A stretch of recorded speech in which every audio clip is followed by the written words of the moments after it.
doing the dishes has changed my life in a small way. There is something that I was thinking about because I struggle with executive function, remembering to do things, chores, all that kind of thing. And I came home, sat down on my couch, and was scrolling on TikTok because that's what I do whenever I'm anxious and overwhelmed. And I suddenly got a burst of energy and I went to go do dishes, and I have a lot of dishes to do. And I always, when I do dishes, first I set up the space. So I will make sure the dishes are in a certain order. I make sure that, because I have a small sink, so I kind of had to plan it out because I have to situate all the dishes in a certain way. So I set up the space, and then I put something relaxing on to listen to, and I wear gloves because I have sensory issues, so I cannot do dishes without gloves.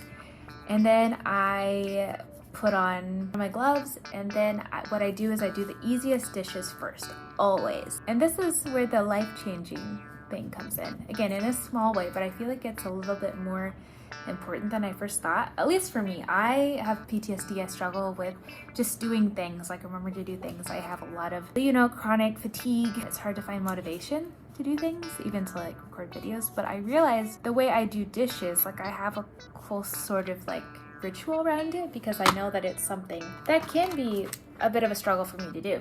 And I was realizing I have this whole routine around it that's very intentional to allow me to do it without too much stress or overwhelm. I think that's something that I want to take into the rest of my life, which is, number one, you can never clean something perfectly. You are a human. And then two, do the easiest thing first. What is the easiest thing you can do today? I have a list this long of really important stuff I need to do. And when I have that list and it's kind of growing and growing over time, something I like to do is, well, first I'll write down the whole list, and then I'll pick the easiest thing that I can do. And sometimes it's hard because you don't have any easy things on the list. But yeah, I go through and I'm what is the simplest thing I need to do? Yesterday, the simplest thing on my to-do list that was important was buy new work shoes. So I did that, and then I emailed someone. These sound like really easy things, but when you're overwhelmed and you have anxiety, when your body's telling you that you're in danger because you have 5 things you need to follow up on, it's important to simplify it into a manageable project. So part of what I do with dishes, I know I'm getting into my dishes routine.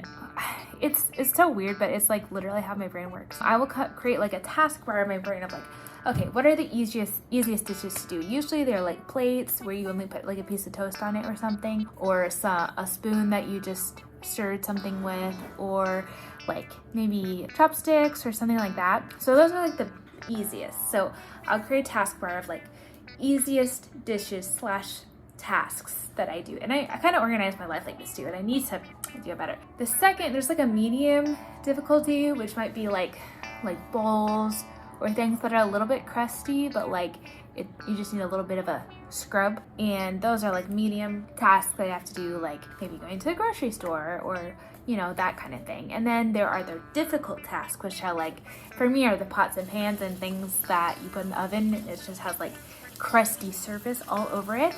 Sometimes you gotta boil it with what's it called? Baking powder, I think, or baking soda. What are those? You boil it with baking powder, baking soda. I don't remember which one. You might have to soak it. You might have to give it a couple scrubs. And those are the super difficult tasks, like following up with my college application, medical stuff, because I have medical anxiety, all that kind of thing. And I guess as I was doing dishes are historically very difficult for me to do because I used to not wear gloves when I did them, which really stressed me out. And then it just seems like a lot every time I go to them. Wow, this is gonna be so much effort. But I always do it in this very systematic way. And I think talking about it is kind of making me realize why I have some resistance to doing dishes. I think because when I see a huge pile of dishes, I'm all I'm thinking about is how long the problem will take to solve. But once I actually get into the kitchen and start doing the dishes, I have this whole routine and thought process around what I'm gonna do, how I'm gonna do the dishes, and then I don't really have that stress or overwhelm once I actually get started. I think the thing that I'm still struggling with and working towards is how do I get started? I am very avoidant, and it's hard for me to, also I'm drawing while I talk, it's hard for me to sit down and do the things that make me feel anxious or overwhelmed. You know, there's emails that need to get done. There's people I need to reach out to, and I can't do it all in one day.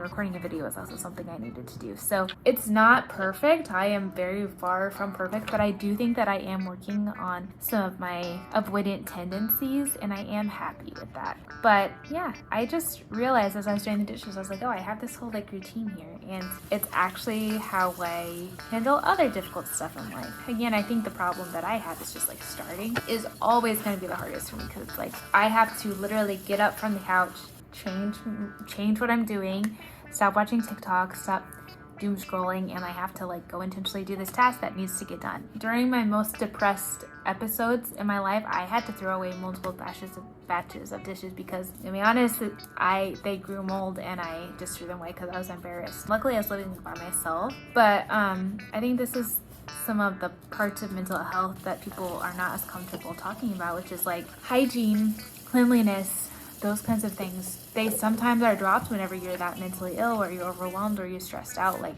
I think people are all for supporting mentally ill people until they see the actual effects on their life. And then they get uncomfortable and they're like, oh, well, you're just lazy or you're just not trying hard enough to be happy. And that's not how any of this works. That's not how being depressed, being anxious, having executive function issues, that's not how this works. If you are someone who struggles with that, you struggle to do dishes, you struggle to clean, that doesn't make you a bad person. It makes you a human person. And that's all that means. I've really struggled for a long time to break down my self-hating tendencies, and this is an area that I'd really have to work on. And the more I beat myself up for not doing something, not doing the dishes, not cleaning, the less likely I'm going to do it, because again, I'm avoidant. I avoid things that stress me out. If I could support you in any way, maybe I can suggest that you do one thing. What's the easiest dish you can do? And it can be an actual dish or it can be a task. Like maybe, throw your socks in the wash bin. Brush your teeth, take a shower. Shower is more like a moderate thing for me, moderate difficulty, because I do have chronic fatigue. But what is one thing on the easy task list that you can do today for yourself? And not out of guilt, but out of love for yourself and that you want to take care of yourself. If you have something, I'd love for you to comment down below what it is. I am losing my voice, which is great. Yeah, it's kind of what I wanted to talk about. Yeah, I feel like there's more I wanted to say, but I don't know, I'm not getting it. This is as far as I got. I'm just doodling, to be honest. I'm doodling. Here's some other ones. Hands, person. I really like this one. Ooh, it looks worse when it's flipped over, but it's fine. Thank you so much for watching, and I'll see you in my next video. Bye!